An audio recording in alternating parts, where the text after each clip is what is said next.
I have the pleasure of introducing Mark Hauber, who checks many boxes, including a fantastic scientist and a great colleague. And so today he's going to share his talk on species recognition in brood parasitic birds and their hosts, and the fact that they too have cognition like us. Thank you.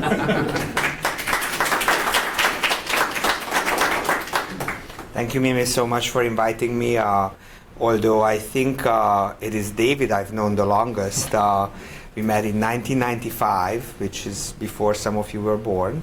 I was applying for graduate school with Fernando Nautenbaum, and well, I ended up going to Cornell, but I do regret it every now and then. So I wish we were. It's been a long time, and I've learned a lot from you along, because your perspective is related but different from mine. So thank you so much. Good to see your work. I'm excited to be here because, you know, for some biologists that I was trained in, I ended up in a psychology department for most of my career. And so, you know, I like to think about behavior, which is really the core of my research interests and the core of my research program along the way. But before I start talking to you about it, I just want to thank all my students and all the funding agencies that supported us along the way. A special thanks to the Human Frontier Science program that started my research, and the National Geographic that jumped in every now and then to support the research between BSF or NSF grants along the way. So I study a very non-photogenic species, the brown-headed cowbird. Here are the cows, here are the cowbirds. But what's amazing about these birds is that their mind is entirely different from 99% of other bird species. While other bird species lay their eggs into their nests and incubate their eggs and provide some sort of care for their young, cowbirds don't do that. They are avian brood parasites. They lay their eggs in other birds' nests, and then the cowbird, through begging intensively, outcompetes the host chicks and then eventually becomes independent and joins the other cowbird flocks. And so brood parasitism as a behavior is not unique to birds. It occurs in frogs, it occurs in fishes, it occurs in social insects.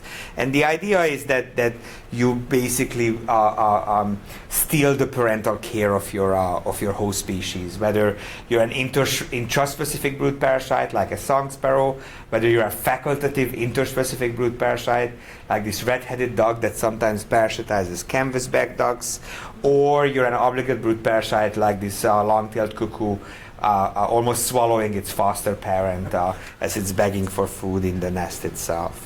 But the most famous of brood parasites are from Europe, the European cuckoos that lay these beautifully mimetic eggs. So here's a mimetic egg in a great-red warbler nest. Here's a mimetic egg in the nest of a common redstart in Finland. The cuckoos and the cuckoo eggs and finding the cuckoo egg are all those examples that represent mimicry in brood parasitic lifestyle. Brood parasites are everywhere except for Antarctica. You can go to any continent to study them. There's cuckoos that are mentioned. There are brood parasitic cowbirds that I'll talk about mostly. There's a South American duck. There are parasitic finches and honeyguides. There are even invasive parasitic finches in Puerto Rico and Orange County, where the host and the parasites were introduced by our beloved human colleagues, and so these birds are taking over the world pretty much.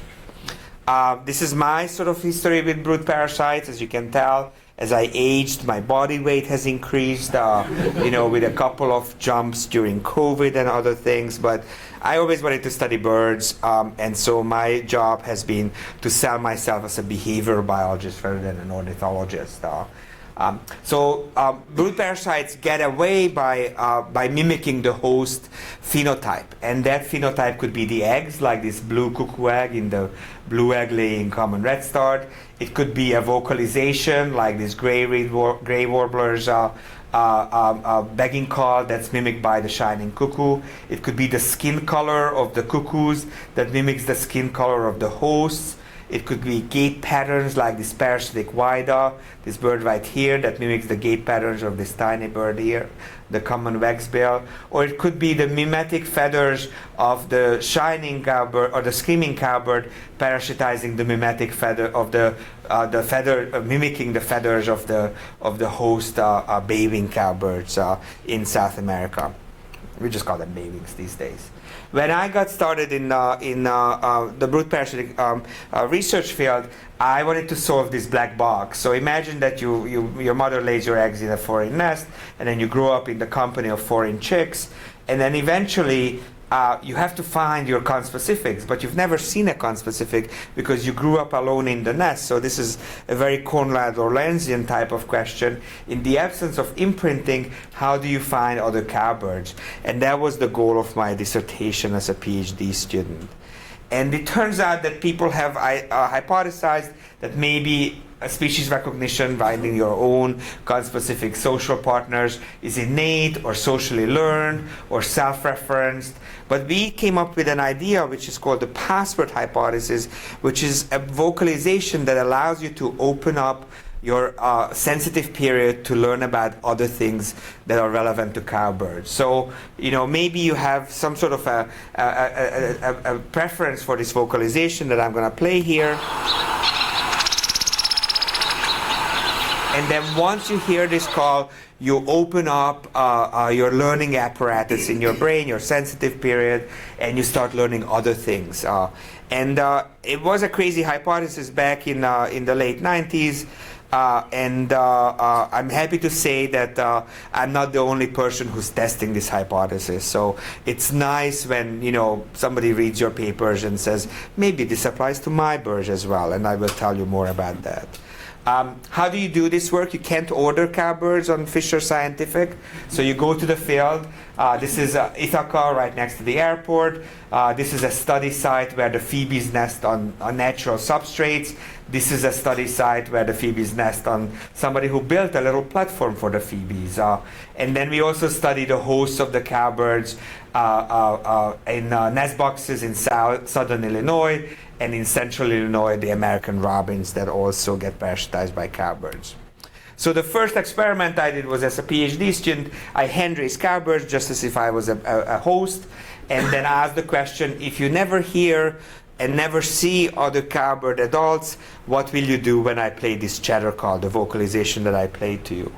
And what you see here is that if you're a sparrow, a heterospecific nestmate, you don't do anything. When you play the chatter call, less than 10% of the times do the sparrows respond. But when you play to the cowbirds, the cowbird chatter elicits nearly 60% of the responsiveness in the cowbird chick, which is about twice as much as other cowbird non-chatter stimuli do, or heterospecific controls do. So it shows you that cowbirds do beg more often, which makes sense. They need to usurp the food items that the parents bring, but they do so to the cowbird chatter call, which makes no functional sense in this context. The mother is never back at the nest. We also find this with free-flying fledglings. This is the relative latency, so the shorter this graph is, the shorter the time period that it takes for the bird to approach the stimulus. And so the cowbird chatter has a shorter latency than the control vocalizations in the free-flying birds. So that's all great and good, but the password hypothesis requires that you actually learn something after you hear the chatter call. It's not enough that somebody chatters at you. You have to learn about being a good cowbird, right? Being a good parasite. And so what does that mean? It means that you sing a sexy song, or if you're a male, or it means you recognize a sexy song if you're a female. It means you know where to go feeding. It means where to go roosting. It knows where to go. You need to know where to go migrating. So the experiment we did was, 20 years later, another NSF grant. We played to cowbirds, male cowbirds that were hand-raised in the laboratory, a canary song followed by the cowbird chatter, or a canary song that was followed by dove coo, which is sort of a relevant vocalization for the cowbird itself. And then we played the canary song to the males, and we also recorded their vocalizations. And so the idea is that they should mimic the vocalization that is followed by a chatter call compared to a vocalization that's not followed by a chatter call. And we played them canary song because we knew from Meredith West's research that, and Todd Freeberg's research, that cowbirds can learn canary songs. If you forget about them and leave them in a canary cage for 2 years, they will become canaries. So there is evidence that they learn something, but it takes them 2 years to do so. We also did the same work with females. We didn't have a behavioral recording of the females, but we did collect their brains after they were trained with a canary song followed by a cowbird chatter, or a different canary song followed by a dove coo. And then we did passive playbacks to these birds and did RNA sequencing on their brain. But first, the behavior. What is the behavior of the males that sing, that were played canary song followed by chatter or followed by control? It turns out that if you look at the similarity between the canary song and what the birds were singing at 3 months of age, it was more similar when the canary song was followed by the chatter call. So they are learning more from the canary song that's associated with the password rather than a heterospecific control stimulus itself. So that's all good and great, but I was trained in an electrophysiology lab. I had to do some brain anatomy too, and so we wanted to ask the question, how does the brain of a brood parasite work? And instead of working on cowbirds to start with, we started working on pin-tailed vidas, which, remember, those mimetic gait pattern markings. This is the female, this is the male. What's great about this bird is that it's the same size as a zebra finch. So when our friends at Cornell and Hunter College have developed an MRI methodology to study zebra finches, we could use the same coils to put the brain into that coil with the bird attached to it, of course. And so this is just, remember, MRI was invented about 50 years ago, and this is actually the first MRI machine at the University of Illinois, where MRI was invented in part, and that's me before COVID. So we wanted to make sure that this con-heterospecific paradigm works for the vidas, and so we collected call responses to con-specific versus heterospecific vocalizations, and the birds called more often to the same species than the heterospecific vocalization. We recorded immediate early gene data. So immediate, this is a Zank expression in the auditory. And the neurobiologist in the room will shoot me down. So this is filled out here, and then this is the auditory lobule. And we did that because we only had auditory lobule data, mostly filled out data from the MRI data set itself. So again, more responses to conspecific than to heterospecific vocalizations. The brighter these colors, the more responses. So this is the brain of a wida in the Cornell Animal Magnet at the Cornell Whale Medical School. And if you worry about carrying your rat across the lab doors in your laboratory here, imagine doing that in a yellow cab between Hunter College and Cornell. But it turns out that the widas don't take to isoflurane. They die when you give them isoflurane. So these birds got a healthy dose of Valium, diazepam, and they were very happy during the recording, mostly falling asleep, but certainly very happy. So this is what the male data shows for the cowbirds, right? So what else can we do? We could do RNA sequencing from, again, this CM-NCM Fieldel lobule in the auditory forebrain. And what you see here is neurobiologically relevant gene expression patterns, aromatase and glutamate receptor, less gene expression in the birds that were given the chatter call treatment compared to the control treatment. So what this tells us is that these birds are habituated to the canary song more so when it's followed by the chatter call compared to the heterospecific control vocalization. What did the females do? Same sort of thing. Remember, we don't have copulation solicitation data or anything like that. These were 3-month-old females, but if we had waited for a year, we would have waited for those behavioral trials. Again, same sort of thing. Probably the most expensive immediate early gene study you've ever done. This is EGR1 or ZENC, and this is RNA sequencing data. So, we could have just done, immunohistochemistry and get the same pattern. But nonetheless, it shows habituation, which suggests that there is some non-associative learning between the chatter call and the canary song that's associated with that. So, this was exciting because you start with your PhD and then, 25 years later, you're still asking questions with new methods and new questions. But biology and psychology also relies on discoveries. And so, there are 2 ways to discover that you're important. One of them is you go to CVS and Life magazine publishes Birds, the world's most remarkable creatures magazine. And in it publishes about your PhD thesis. So this is 2025, and here, without a citation, of course, I'm reading the text and I'm like, this is what I did for my PhD, thank you. The other thing is that you find something that's totally unexpected. And so I bring you back to the other aspect. I am an ornithologist after all, it turns out. So when I studied European cuckoos, which are also brood parasites in Europe, I heard that, and I knew because I saw it, that the female cuckoos come in 2 colors. The males are always gray, but the females are either gray or rufous or red in coloration. And about a third of them are red, and 2/3 of them are gray in coloration.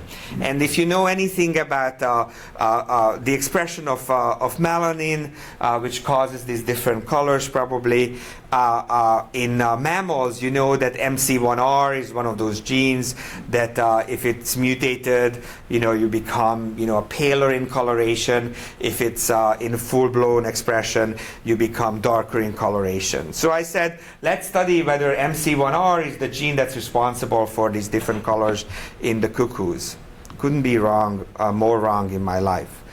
It turns out that these colors are associated with mimicry by the cuckoos themselves. So not only they mimic the eggs of the host, they also mimic the predators of the host. So the gray cuckoo mimics the sparrowhawk, and it's thought, but has been rejected since, that the red cuckoo mimics the kestrels in Europe itself.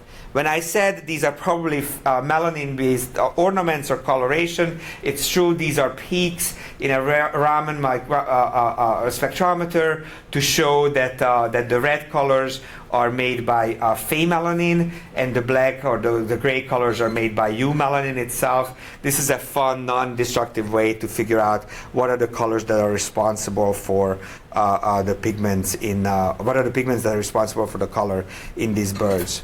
But when you do a GWAS analysis, so you look at the bulk sequence genomes of the gray cuckoos and the red cuckoos, what you want is a single peak at MC1R, which is an autosomal gene. Instead, the entire sex chromosome is different. So birds have ZW sex chromosomes, and the W chromosome is entirely different between the red cuckoos and the gray cuckoos. And these are the FST values, so basically the genetic dissimilarity scores. And you can see that nothing peaks in the autosomes and everything peaks in the sex chromosome. And so these are the kind of results you couldn't have predicted unless you did the science itself. I predicted something that was so wrong that was basically irrelevant to this prediction itself. So for the second part of the talk, I wanted to tell you about why my psychologist colleagues were, sort of calling my birds less than bright. And these are sort of the examples. Here's the whitehead feeding the long-tailed cuckoo. Here's the eastern phoebe feeding the cowbird chick. And here's the common redstart male feeding a cuckoo chick that, literally is larger than its foster parent in the nest. What's wrong with these birds? Why don't they reject the parasitic egg or parasitic chick from the nest? But it turns out that there are many cases when they can't do anything about it because the brood parasite has this sharp tooth. This is a honey guide that uses to crash eggs and kill host nestmate bee eaters. You can see that this is not for getting out of the egg itself, but to kill host nestmates. This is what the cuckoo chick does. So this is a naked and blind cuckoo chick in a red start nest in Finland. This is actually a fake 3D printed egg that we put in for probably the 20th time to get this video. And here it is, the cuckoo chick just tosses that egg out. And the mom will never retrieve it, even though the egg is right in front of her eyes. She does not have the behavioral paradigm or the behavioral, the motor paradigm to retrieve this egg in this nest box. And this is just the same footage from an open cup nesting bird, where if the egg is tossed out, the mom doesn't even have the chance of bringing it back because it falls into the water underneath the nest, and disappears, diminishing its fitness, Darwinian fitness, to zero. So this should be surprising to you because these are birds with incredible motor and visual skills. Both the redstart and the phoebe are flycatchers. They find small flying insects in midair and catch them. And so why can they tell the difference between the size of these cuckoo eggs and the host eggs, and why can they tell the maculation pattern of the cowbird egg and the immaculate phoebe eggs themselves? And it turns out that if you look at some hosts of brood parasites, they actually do something about brood parasitism. They could be nesting in temporal asynchrony. They could be beating up the host could be beating up the parasite. They could be tossing out chicks. There's obviously some selection for chick mimicry or fledgling mimicry in this system. And what I want to focus on is the egg rejection behavior, ejecting or marginalizing parasitic egg. And this is not a straightforward phenomenon, both because eggs are the most important thing that birds will encounter. It is their reproductive success. If they don't incubate the eggs or don't provide care for the egg, they will have no Darwinian fitness whatsoever. But if you look at the evolution of brood parasitism, at least in 4 cases, there is evidence that the egg colors of the brood parasites or the shapes of the brood parasitic eggs mimic those of the host eggs. So this is the honey guide, always white, but the shape mimics of those of the host eggs. And that's okay because these are all cavity nesting birds in the dark, and so color doesn't matter, but shape matters, and the experiments are being conducted for such. This is a beautifully egg mimetic example of the cuckoo and the redstart. This is sort of an intermediate mimic between the cowbird and the prothonotary warbler. This is a widow egg in the nest of a wagsbill egg. Again, everybody lays white eggs in these families except for one species. This is the one species that doesn't lay immaculate eggs. So on the inside you see the parasite eggs, the cuckoo finch eggs. On the outside you see the host eggs, and the mimicry is really quite incredible. And then this is the case where not mimicry but crypsis, hiding the cuckoo egg in plain sight, is the reproductive strategy. In a dark nest, a green egg basically disappears. If you paint it white, it will be rejected. If you keep it green, it will be accepted. And so we measure the just noticeable differences using the reflectance spectrum of the eggs and the receptor maximum ranges of sensitivities in the tetrachromat avian visual system. And what you see here is that the background color between the great red warbler, the host, and the cuckoo egg is less than 1 JND. These eggs are nearly impossible to tell apart by color, not necessarily by maculation itself. So the first $1 million that we got for this project was to figure out what are the pigments, what is the chemistry that causes this kind of mimicry. And so I'm eternally grateful to Torsten Wiesel, who ran the Human Frontier Science program and helped us to do this experiment or this study with Brani Igets, who was my honor student, and my collaborators Tamás Grimm and Phil Casey. And so we basically asked, if you lay a blue egg, as a cuckoo and the host lays a blue egg, how do you mimic that color itself? What are the pigments that help you to do this?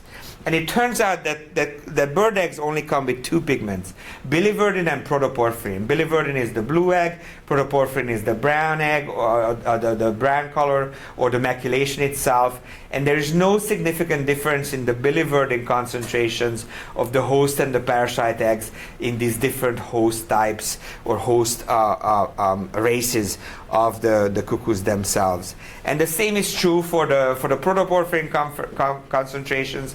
Again, no protoporphyrin in the blue eggs, some protoporphyrin in the brown speckled eggs, but they are not significantly different from each other.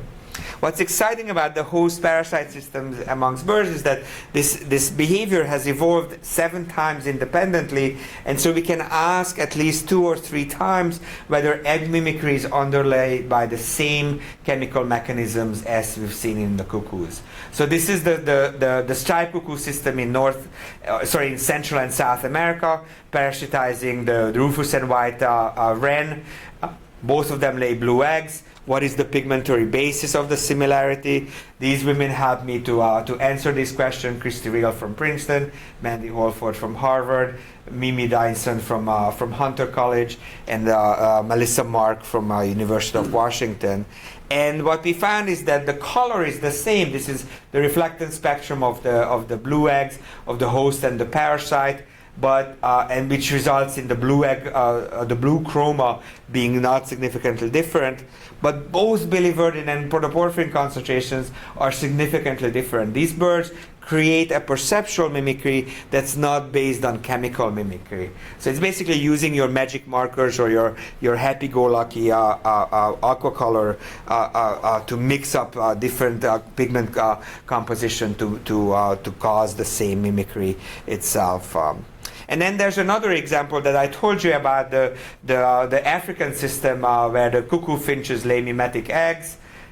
Except for this egg, the cuckoo finch has not evolved a greenish lay or an olive laying egg morph yet. But this is what they look like as adults themselves. And so we did the pigment chemistry with Claire Spottiswoode and Tenmei Dixit and Daniel Hanley, and we found that the single species of the Prinia, the host, and the cuckoo finch, the parasite, covers the entire color range of all avian eggs. This is as red as a peregrine falcon egg, and this is as blue as a European blackbird egg, and that's the entire range of color diversity amongst birds themselves. But if you look at the pigment concentration, biliverdin was not significantly different, protoporphyrin was significantly different, suggesting that there is yet another way to mimic your eggs. So what happens when an egg is recognized? This is an example of an American robin coming to the nest itself in Canada. This is a very patient robin, but very quickly does the behavior. And as a psychologist and a cognitive scientist, you can appreciate that having a behavior this distinct, picking up the egg and tossing it out, is, a wonderful experimental tool. She comes back to the nest, she'll look at the content, there's nothing else other than robin eggs, and she thinks that's acceptable, and she will sit on the egg itself, on the nest itself. If you ever search, Google search for egg rejection by robins, this is the video you get from Annalie Lopez, and here obviously it's one of our egg colors. No eggs are purple in nature. So the first thing that we did was always replicate your scientific heroes, and the scientific hero in this case was Steve Rothstein, who championed the use of artificial eggs in understanding what are the cues, what are the response variables that the birds are paying attention when rejecting parasitic eggs. Obviously the cowbird egg and the robin egg couldn't be more different from each other. They differ in shape, differ in size, differ in maculation. And so the more ways the model egg differs from the robin egg, the more likely it should be rejected. And sure enough, with Alec Luro, my PhD student in Illinois, we replicated this pattern and found the exact same thing as Steve Rothstein. This is not news. What's news is that I was talking to a political scientist at the University Institute in Florence, and he said, oh, we do these great experiments called conjoint experimental designs, where we ask people to force choose between two different stimuli for political science reasons, which I'm not going to discuss with you. It's terrible. But he said we have the R codes to analyze the data if the bird makes a decision between two different objects in the nest. And so we said we can ask the birds the same type of questions as the political scientists do by putting two eggs into the nest in a random pairing itself. So these are the 28 different random pairs that you can generate without putting the same two eggs into the nest from those models we had. And so when you just look at single rejection, same pattern as we saw before. The small spotted beige egg is rejected, then the large blue and immaculate egg itself. But what the conjoint experimental design allowed us to do is that out of the 230 experiments that we conducted, 87 of the cases, they rejected only one egg. And when we analyzed that subsample of the eggs, we find that color matters most. These are effect sizes, then size matters second, and maculation matters the third, which is something that nobody knew, nobody was able to tell from the previous experimental design. So let me just tell you that this is one of those graphs that I'm not very proud of. Because even though it represents the data that we collected in the field, I should have never drawn a correlation line or error bars or anything like that. But it's what happens because back in the days we didn't know that that the birds not only pay attention to the difference between their own eggs, so the blueness and the reflectance spectrum of their artificial eggs, but they also pay attention to whether that artificial egg is natural natural reflectance in coloration or not. And what do I mean by that? It means that the birds see colors very differently. What looks red to you looks very different to a bird which has 4 color receptors than what looks white to you, which has no UV peak but has a strong human visible color. Birds don't see color like that. They see it very differently. This is avian color space with flowers and feathers. And most of the feathers are structurally colored rather than pigment-based colored, and they take up about 1/3 of avian color space, according to Cassie Stoddard's and Rick Prum's work from their days at Yale. And so I wrote this book. It wasn't COVID. I don't know when I found the time, but I did. I inherited this book because somebody got sick, and I wanted to be a nice person, and so I wrote the text for this book. But what I found out is that egg colors are really boring. Because even though the maculation patterns are exciting, if you just look at what kind of background colors there are whites, there are browns, and there are blue-greens. That's it. So this is the peregrine falcon egg, this is the tinamou egg or the robin egg, and that's it. It's a tiny, tiny color sausage in the tetrachromal color space of the birds themselves. Very different from the feathers and the flowers and the petals and whatnot. In fact, we wrote a paper called Not So Colorful After All. What did Mark spend the last 6 months writing this book about? Because you can imagine that, when you're on the 14th hummingbird species and they still lay 2 white small eggs, there's not much to say.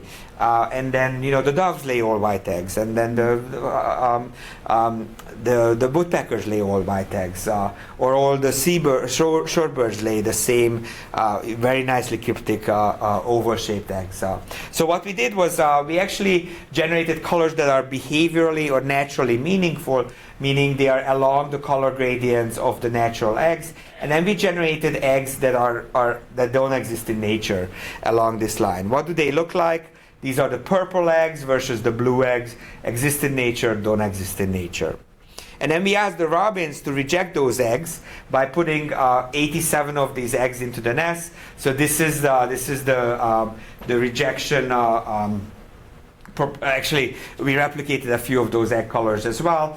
And then we asked the question, what is the egg rejection pattern that you see along the natural gradient and the artificial gradient? And this is acceptance, this is rejection. Brown eggs are rejected, blue eggs are accepted, but only along the natural gradients. There's no gradient along the purples and the greens that don't exist in nature itself. If you plot those data in a different way, force it through a logistic regression, what you see here is kind of categorical discrimination. The blue eggs are accepted, the brown eggs are rejected by the robin. The same thing is true by the European blackbird. Bluish eggs are accepted, brownish eggs are rejected. The same is kind of true by the great-eared warbler. Bluish eggs are accepted in the very few cases that they are. They are all rejected if they are brown. And the same two things are true for the common redstart and the chalk-browed mockingbird in South America. What's exciting is that the same egg color that's accepted when it's maculated is already rejected when it's immaculate. So maculation matters, and it shifts the acceptance threshold by 5 JNDs, 5 just noticeable differences between the colors themselves. If it's a cavity nesting bird like the bluebird, eastern bluebird, still brown eggs are accepted.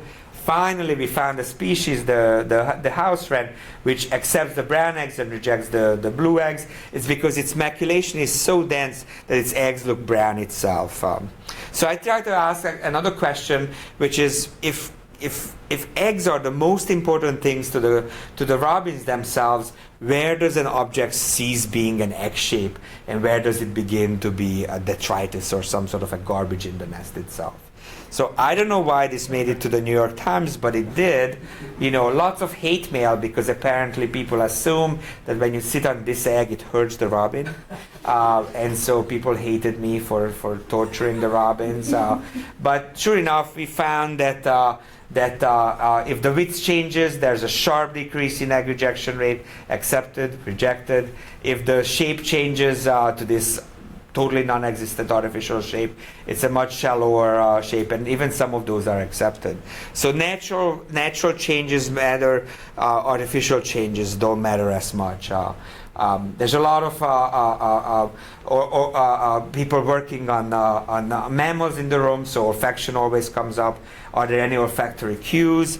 And we know from the great spotted cuckoo in Europe that if you handle the eggs, or if you have a tobacco smell applied to the egg itself, which could be done by, it could be confounded. What if you're a smoker and you handle the egg, which is of course what was the case in that paper.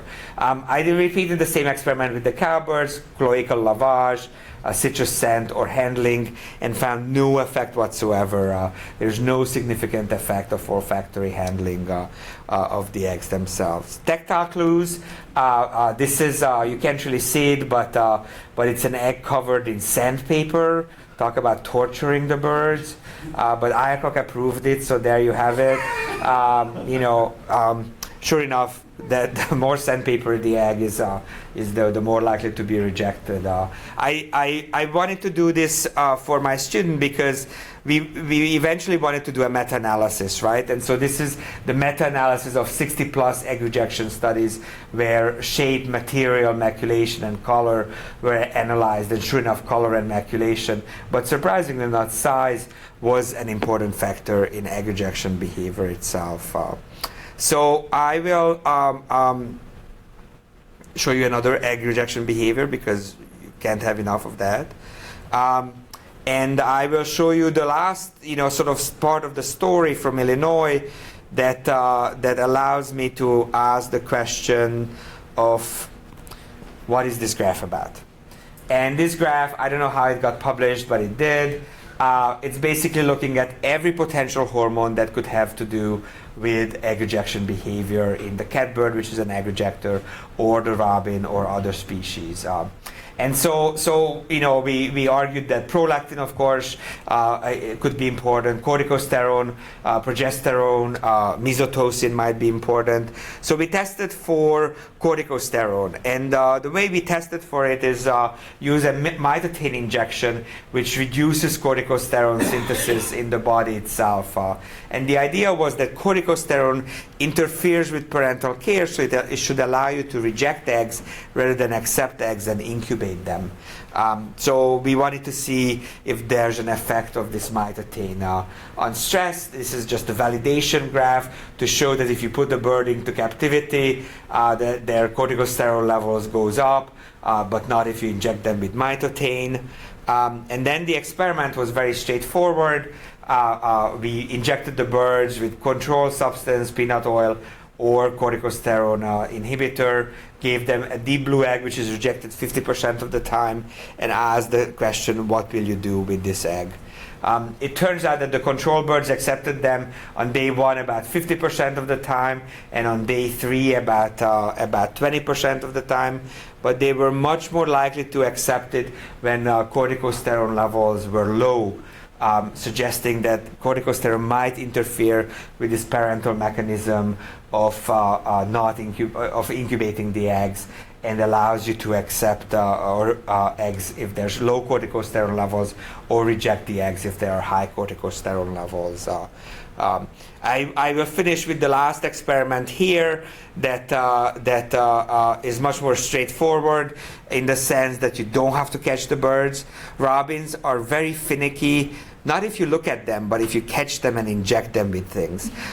So it goes, egg rejection rates don't matter, but nest abandonment rates vary from 12% to 43%. So my student Abby Turner, if she ever applies for a postdoc, please take her. She's incredible. Just invented this very straightforward mechanism of putting DMSO gel loaded with or dissolved with corticosterone onto the eggshells themselves. The bird sits on the eggs. Her belly is naked and exposed because she has a brood patch, and then she absorbed corticosterone into her bloodstream. This is the data to show that this method works for our birds. You increase corticosterone levels, and the prediction is that she should be rejecting more eggs as she does against control or non-corticosterone loaded gels themselves. So that was, sort of super exciting for us to be able to show this endocrine mechanism. And it's one of those things where the next step is to figure out what is the timing, what is the cue, what is the the action that this corticosterone synthesis works, and also look at prolactin, right? We haven't done it. The Europeans did it. They find everything that we do with corticosterone just the opposite of prolactin. So we should join forces and work together. And maybe that's my message for you. If a European asks you to work forces and they are the only lab that can do prolactin research, say yes to them. So thank you so much, and thanks for listening.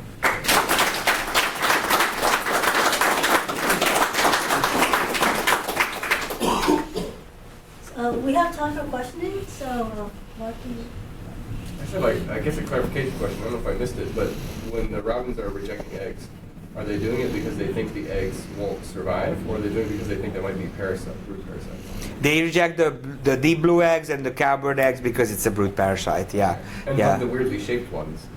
I have no idea. There the question was, is there a threshold at which point it's no longer perceived as an egg, right? Okay. The grant I was applying for was a visual grant to figure out what is an egg shape and what is not an egg shape, and do the birds have an egg shape recognition center just like the fusiform gyruses for faces in humans. But, the granting agency didn't love it. Also, there were going to be birds flying around with radiation in the field, and I think the methods were not quite sophisticated.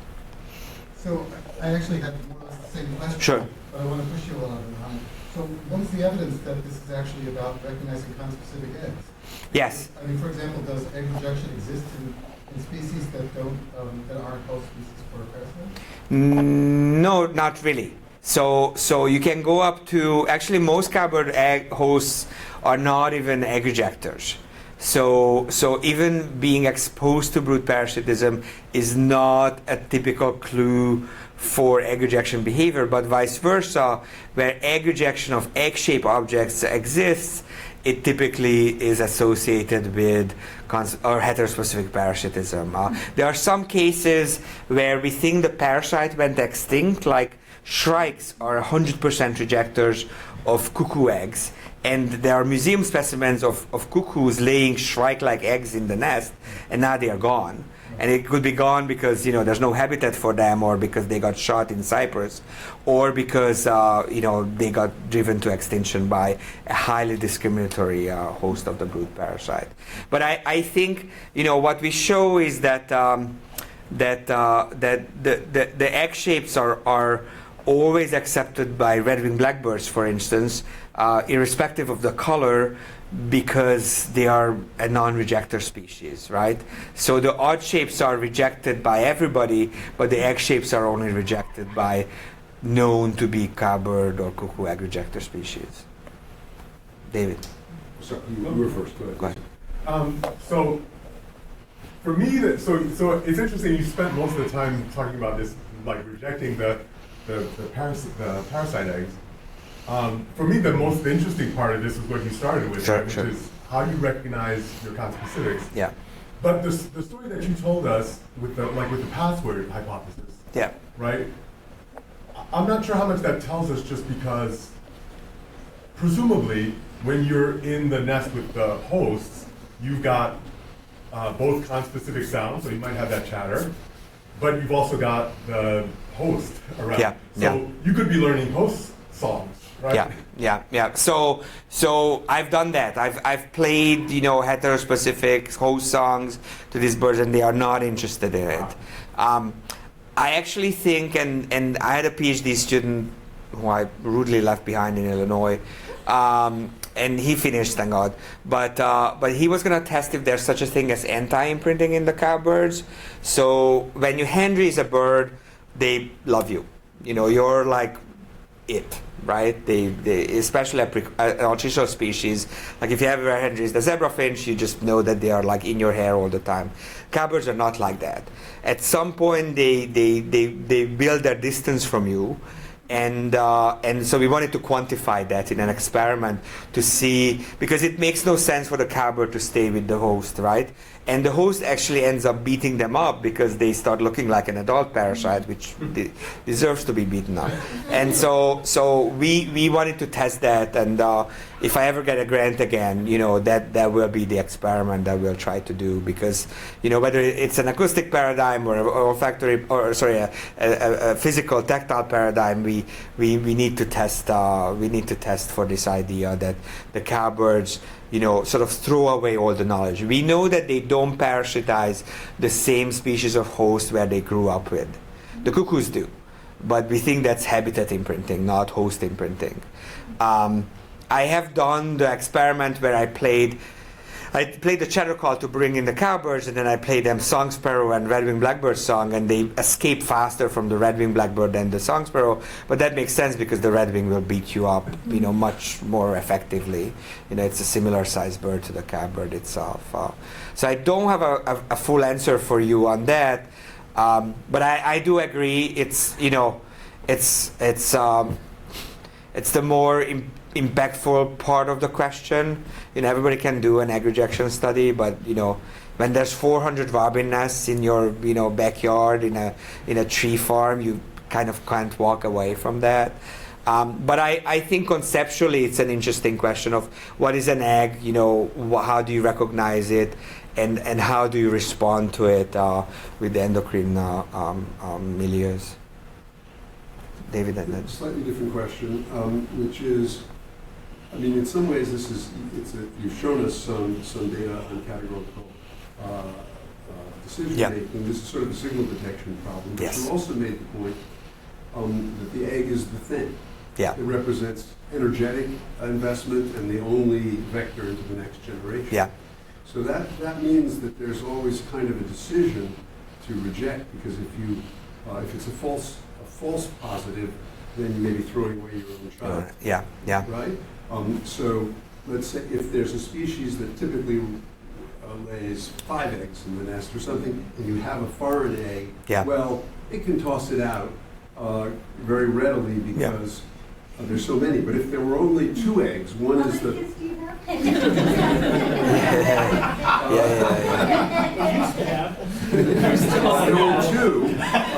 Then it's much more dangerous, so Yeah, to speak, yeah. to reject the foreign. Yeah. Is there? Yeah. Can you do experiments of that? There is a where the sensory detection depends on the decision making as far as false positive, false negative.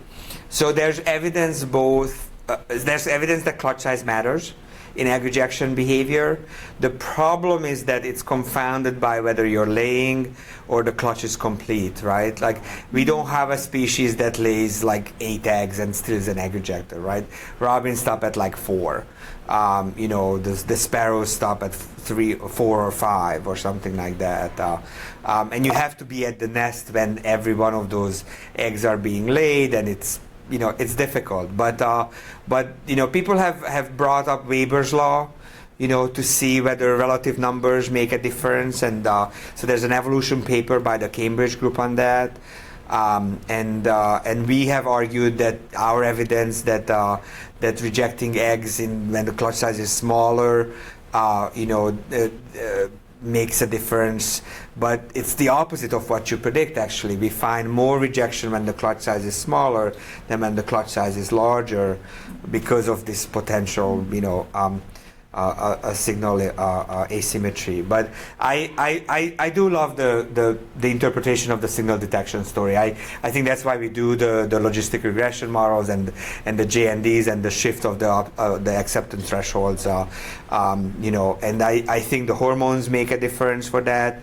Although we haven't shown that experimentally yet, but certainly the color and the maculation will, you know, focus in on whether you have. The one experiment, you know, that I didn't tell you about is that if you give the robin a cowbird egg before you give it the test egg, it will reject this egg more often.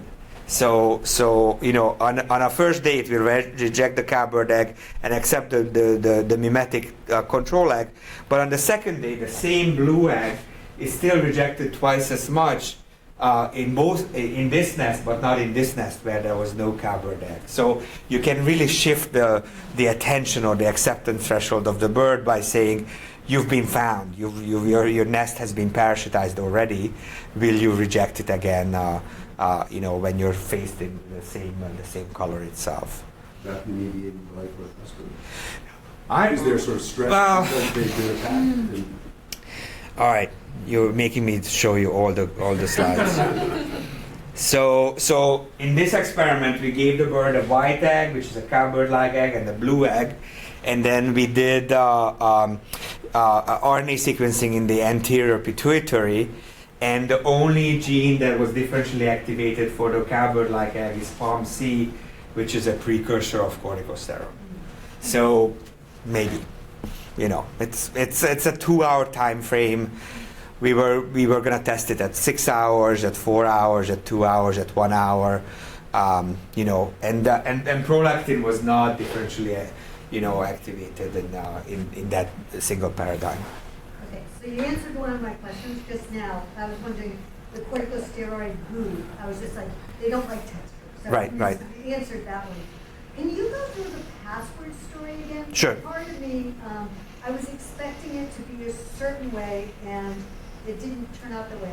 Specifically, where does the password come from? So is that, you know, something that's innate, like, you know what I'm saying? Yes, yeah. You have to get a password from somewhere. Right. And so, you know, I think that the begging call of the birds themselves sounds a bit like the chatter call, so they might be self-training to respond to it. And their begging call is certainly not mimetic of the host, so it's unique. But I haven't done, you know, sort of the development like the Ofer-Chenikovsky thing where I track the development of the chatter call itself. Both males and females produce the chatter call, so it is a feasible thing that it's self-trained to some extent. But you know, it just pushes the boundary earlier on, you know, rather than as an explanatory power. What's nice about it is that people have done the chatter call plus visual stimuli in the South American cowbird, and it works. they will learn to associate with the wrong model as long as that model, the visual model, is chattering rather than, plays a different kind of vocalization. So it works for acoustic and for visual traits. So this is sort of a follow-up to David's question about the signal detection paradigm. But I mean, the whole discussion in a way assumes that the birds are going to reject or not depending on the characteristics of the egg, but not on the whole group, right? So do these birds have the capacity, for example, to count eggs? And I mean, this is sort of related to broad questions about numerical cognition in animals, but also another thing that people can do that's relevant is sort of individuation. So if they could track the eggs through over days, they could, even if an egg looked funny, if you knew that it was the same egg, same funny egg, yeah, so, yeah. Like you could have, for example, gradually changing appearance of eggs. If one gradually changed over days, I don't know if this is technically possible. Would they accept a very strangely maculated egg because they could tell that it was the same egg that they laid themselves? Or is it possible to swap an egg right at the very beginning before the mother actually sees the egg? So the answer is to all those questions is mostly it's been done, shockingly, although some of it I don't believe. Right? Like, there's a study that claims that weaver finches had like this nest box where you could open the back of the nest box, and as the female was laying, they exchanged the egg. Like, there is no way. I'm sorry, it's a paper from the 70s. I don't believe it. It's not going to happen. We do know that other species, the eggs do change their color. The shell gets oxidated, it gets dirty. Robins poop on their eggs. They have muddy eggs, on a rainy day or something like that, and they still accept it. So they have this phenotype updating mechanism. What we do know is that most of the brood parasites remove a host egg when they lay their own eggs, so they don't want to change the clutch size. We don't do it in this experiment because the robins, they really, the cowbird egg is so different from the robin egg, it's always going to be rejected. So it doesn't, it matters with the other type of eggs that we test with them. But so that suggests that there is some numerosity there. The cowbirds definitely have numerosity because they don't lay in empty nests and they don't lay in nests that don't change the egg numbers. What they do lay is eggs that have nests with intermediate numbers where the eggs change, increase by 1 every day. So that's the work by David White in Canada. And then you test, the cowbird females in a lab with numerosity, pecking boards, and the females are better than the males, which is what you would predict. So the cowbirds are parasites, yeah. So nobody's tested the hosts, especially egg rejector hosts, but ask me again in about 16 months when the grant will be evaluated and assessed. So we did the letter of intent for that grant. I haven't done the full grant proposal. But following up on this, I think you should mention something you mentioned to me earlier, which was that you did a study with that thermochromic paint. Oh yeah. So you think I was mean to the birds with the shapes? So thermochromic paints change their color with temperature. And so you can have a thermochromic egg which is blue when it's cold and white when it's warm. So imagine the female comes to the nest, she's got 5 blue eggs, she sits on the eggs, she looks down and there's a white egg. And then she goes away, forages, comes back, the egg is blue again. And then she sits on it and then it becomes white again. I have videos of this.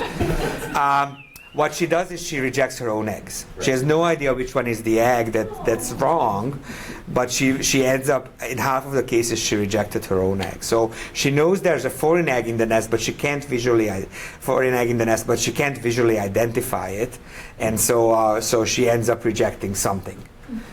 So there is motivation but it's a really difficult paper to write up because eggs don't change color that fast in nature, and I had to come up with some argument about when egg recognition cues are important.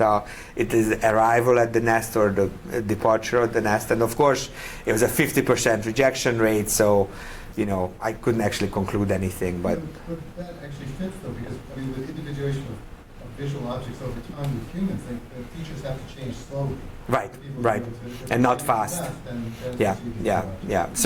So it would be really fun to like replace that egg slightly whiter and see whether the end. So I should have not left Illinois. There's more questions to ask. Illinois is an incredible study site because the tree farms had like 400 robins. There's no habitat for the birds because there's cornfields and soy fields and tree farms. And so the tree farms were literally littered with robin nests. You could just walk down the rows of trees and there would be a bulky robin nest in front of your eyes. So even though I don't have a lab where the birds were living in we sort of had a similarity. But that's a really good question to look at the slowly changing egg morphology for sure.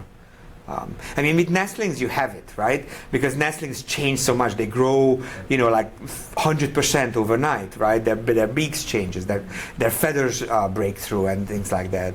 But the eggs are, are pretty stable. Please. Yeah, so what you're describing is that the host birds have a model of their egg, and if things are way too far from that model, they reject it. They're along whatever lines they're paying attention to. You could also imagine that there might be anti-signals, things that they're actually paying attention to, specifically saying, this is wrong. Okay. And so like signals of wrongness rather than a lack of rightness. Yeah. Have you seen anything like that? Yeah, so the question is, how do you test for that?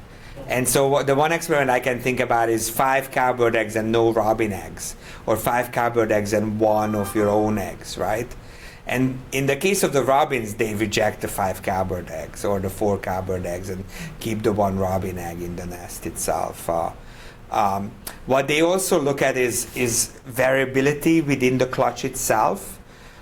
So we think that there's such a thing as the outlier effect, and so you can make a bird accept a 20 spotted egg if you give 5 spots here, 10 spots here, 15 spots here on their own eggs. So you increase the variability of their own eggs, and then they can still accept the odd looking, even odder looking egg.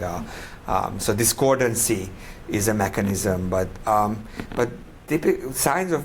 I always thought that with the robins, it was just the color would be it, right? But apparently they pay attention to all 3 things: size, shape, and maculation. So I don't think I have an answer for you, but I love the question very much. Yeah, so this is just a question. So when I was a kid, one of my jobs was collecting the eggs. Okay. Same kind of hen, they're all basically the same. But the eggs were different colors, right? And so my question is, does a bird, like a particular bird, always lay the same, does it change over time, or you know what I'm saying? So, Yes. there was, It's a source of variation. they were all the same breed. Yeah. There was a big A lot of difference. And variation. I really got the sense it was like, hen 3, maybe. Yeah. Little hen 6, yeah. but, So the answer is both. We find that most studies, and we've reviewed it, most studies show that a single female will lay more similar eggs within her clutch across subsequent clutches than other individuals in the population. But also condition of the female matters. If she's low on antioxidants, or you trim their feathers so that they have a greater flight load, they might be in poorer condition, and so they lay paler eggs. So both of them are possible. Last eggs are often very different. We find shape effects, we find size effects within the clutch, but even with robin eggs, which are very generic blue and sort of elongated, you do see color and shape consistency within females. So totally possible that it was laid by the same females. So given that, Yeah. that there's variability, how over time, you know what I'm saying? So you said there is similarity from one clutch to another Sure. clutch, but I don't really understand how, so is this, I'm very color oriented, and within the range of colors, I stay approximately the same? Or is there You know, anything by the host? so what we know is that hosts are more consistent in their egg colors and maculation than non-hosts, Okay. right? And then individuals that are more consistent in their colors are better rejectors than individuals that are not consistent in their colors or maculation.